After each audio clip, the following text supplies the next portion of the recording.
to the Warrior SuperCast, the podcast for the Winton Woods School District, highlighting the superstars of the district. I am very fortunate to be back once again, giving the great news that the Winton Woods School District has to offer. And of course, I'm joined with Corina Denny. Hi, Jason. How are you? Fine, thank you. It's great to be here. Glad that you could join us because you always bring such wonderful people involved. And we have friend of show, returning guest, Yes. preschool principal Elizabeth Stiles. Hello. Hello again, bringing great news. The last time you were here, we were talking about the wonderful updates that are going on. And once again, 5-star rating. Let's talk about it again. Okay. 5 stars. In my book, that's the 100% level. Let's be frank and honest about that. But what does it mean to you, and how did we achieve this 5-star rating? Well, the 5-star rating is the highest rating that you can get. It requires a lot of work. It took us a couple years to get everything together. The rating comes from the state where they first they do a desk review, so we submit all of our paperwork and documentation for all of the wonderful things that we do. And once they go through the desk review, then they come on site. They send a representative from the state, and they walk through our building, do interviews with all of the teachers and myself, and they observe in each of the classrooms. So it encompasses everything from, do we give the good supports for our staff members, to what kind of instruction and assessment do we have, and what kind of community connections and parent connections do we have. In a way, it's almost a test in your field, so to speak. Does that make you a little bit nervous when here comes the state to discuss what you have put about and do? Yes, because I want it to reflect all the amazing work that we're doing, but no, at the same time, because I know I've got an amazing team that surrounds us. So I know we are doing everything that is on the rating sheet. Mm-hmm. It's just, will they see it the way that we do? In the state of Ohio, how many are awarded? Are we? You don't have to. If you don't know that number, that's fine. But I mean, I'm just asking. This seems to me to be a rarity. That it's a very unique piece to achieve. Yeah, I think so. I don't know the number off the top of my head. It is posted on the state's website. They do post all of the centers and school district preschools that have been rated and what their rating was. And I do think physically you have to post it on the outside of your building. Yes. If I'm not mistaken. Yes. So you'll see preschools, as you're driving around the communities, you'll see preschools will have their rating on the outside. Which, again, coming from your side of the PR piece of all of this, doesn't that look good for all of our buildings? Oh, absolutely. But I had no doubt. I really had no doubt.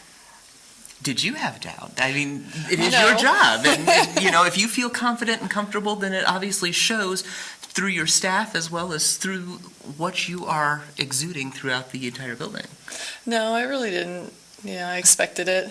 So we have amazing people that worked with us. We worked with many central office. People were involved as well. Corina was involved. So it took really the whole village, but I expected it. Ironically, kind of going into that idea, we're hearing a lot of a new term going around the district, calling it the Preschool Village. Mm-hmm. It is not little huts or bungalows, although wouldn't that be nice? You can tell I'm jonesing for a vacation, but that's right. The Preschool Village, what is this going to entail when we start to see the full development of this? I think it will entail growing. So right now we have 4 classrooms. 2 of them operate on an all-day schedule and 2 of them are partial day schedules. And we have a rather large waiting list. So the Preschool Village hopefully will give us the space that we need to grow and include all of the children in our district that want that preschool experience. And now, for those who don't know, where will this be located? So the plans are for it to be located at the current intermediate building, that site.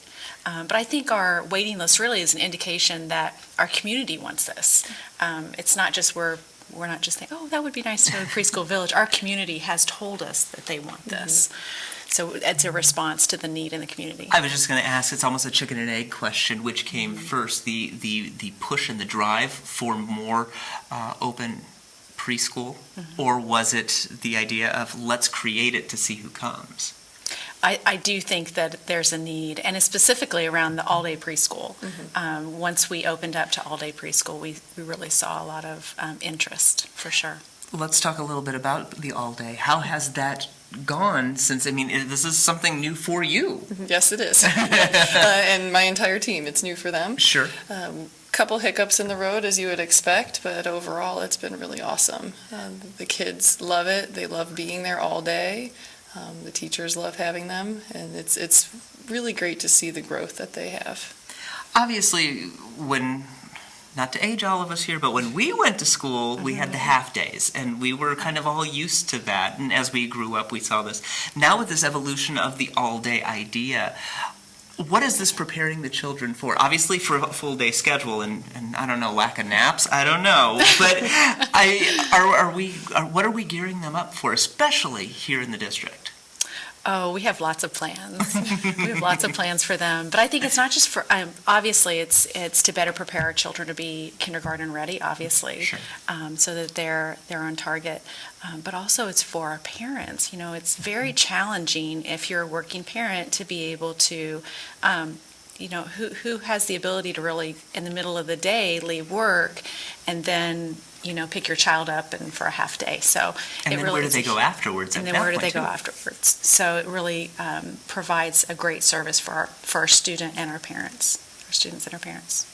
You are listening and watching the Warrior SuperCast here on Waycross Community Media. I am joined with Elizabeth Stiles, preschool principal, and of course Corina Denny, Community and Public Engagements Coordinator, here at the table today discussing preschool, which is fine. This is a great topic to go. And somebody put in my ear about a projects night for the preschool, which of course going with our project-based learning ideal here at the district. How did that transpire? It was fun. So we, as you all know, the district is going district-wide into project-based learning. So preschool jumped in, very excited, because project-based learning really is what early childhood is all about. Sure. That we encourage the children to ask questions about their natural environment and what they see and are encountering around them, and then we drive instruction off of that. So our first project exposition night was October 4th, and it was kind of a twist on open house. So we worked with the children all the way up until then about giving tours and what are tours and what is your school and who are the important people in your school.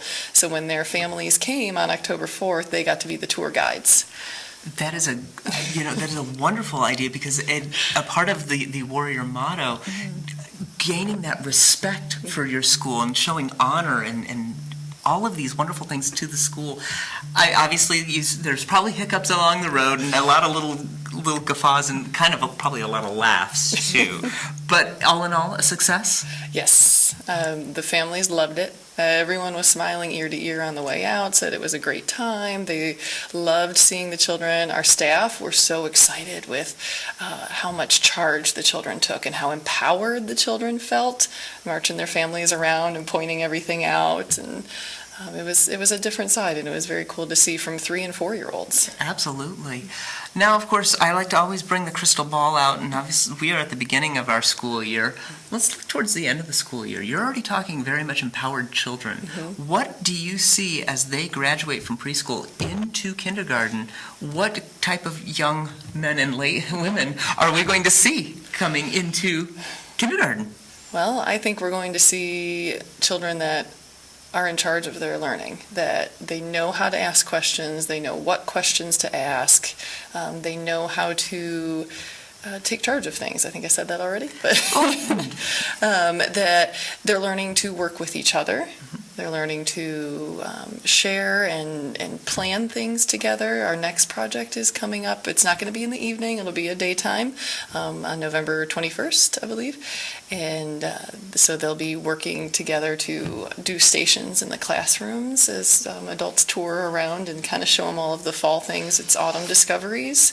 So they'll each have an activity to share about autumn. And I think they'll be more confident in themselves. We're working on speaking clearly, speaking loudly. I think they'll have all of those awesome communication skills. And we've talked in the past on how to get people involved, and that is one of your key components.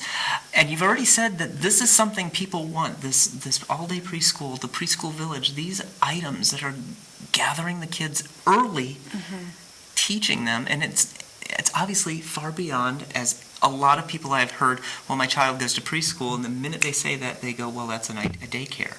This is not daycare at all. I do not mean to demean your job at all. I think it is a wonderful thing that you have done for the school. It is a wonderful. Now we're seeing the turnaround. Right. Do you see the more parental involvement now with this idea of an all-day preschool and the project-based learning culminating into one? I think so, and I think that, as we transitioned to project-based learning, we knew that we had to give our parents opportunities to show them truly what it means to have a wall-to-wall project-based learning classroom. So we actually, Ms. Stiles had she actually had the first exhibition of the whole school year, which is a great way to kick it off. But each of our buildings are going to have exhibition nights. So we have those nights posted on Facebook and on our website. But we really encourage not only our families but our community to come out. It's always a win when our community and our students meet. Absolutely. We've seen a lot of handshakes and a lot of progression. And if it weren't for that, for example, the visioning meetings, if it weren't for the joining of the students, the administration, and the community, we wouldn't be as far as we are today in the new building structure. Yes, it's a very exciting time. It truly is.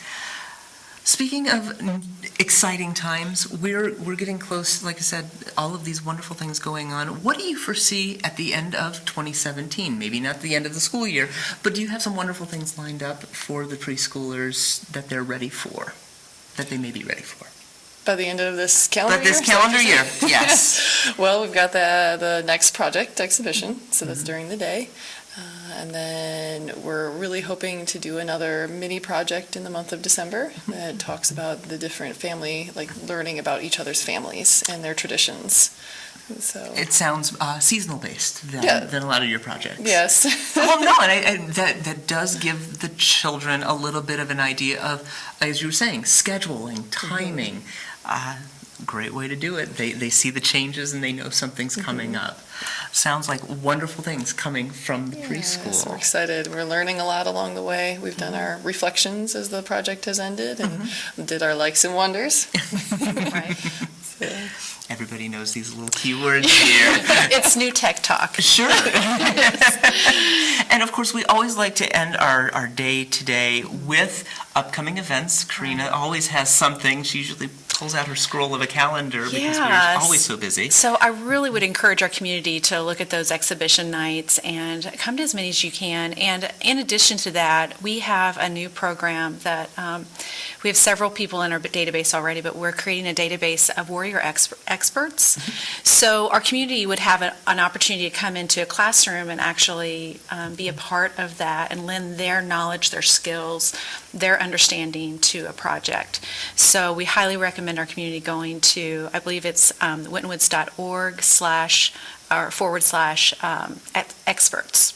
So if you do that, or go to our community engagement web page on the front page of the website, and it's there as well. So we encourage them to do that. And we have our second annual Night of Freedom coming up. Which was a huge success and highly praised event that the school district has put on. If we can divulge, let's give it away. Wow, we are so excited to do this in cooperation and partnership with the Night of Freedom. And it's going to be actually on the same date. It's March 22nd, 2018. So mark your calendars. The times are, I believe we're going to start at 5:30, but we're going to kind of make sure that all the times are posted as we get a little bit closer. So we're excited. It's exciting because, I know that we're in the preliminary stages in the discussion on this. Are we looking at larger, since it's a wonderful venue, Right. Are we looking to expand a little bit more? Are the projects going to be a little more intriguing? Obviously, maybe not be able to talk about a lot of things. We want to keep the intrigue, but We're going to change things up a little bit. Last year, not including the students, we had over 1,000 guests come through, which was about triple our expectations. So we say bring it on. The more people come in and really see what our students are doing academically, the better. excellent. Well, always bring more information to us, because we will definitely get that out there and hopefully be a part of it and be a part of the community as well. Yeah, thank you, Jason. Thank you, Corina. Thank you, Elizabeth, for joining us. Thank you. And I'd like to thank you for joining us as well. You have been listening and watching the Warrior SuperCast, the podcast for the Winton Woods School District, highlighting the superstars of the district. Have a great evening. We'll see you next month.